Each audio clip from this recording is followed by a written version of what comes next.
पल भर में ही सवार दिया, धरती सा धीरज लिए दिल विशाल गगन तुम्हारा। हे महाबाहु ब्रह्मा बाबा शत शत नमन हमारा।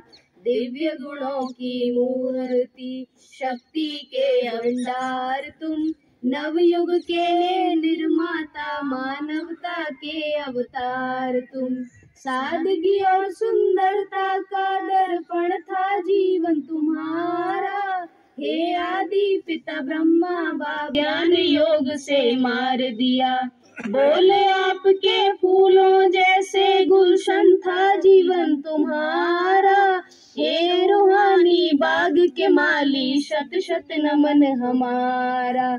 वंदे मातरम कहकर तूने नारी को सम्मान दिया, हे नारी तू नारायणी इतना ऊंचा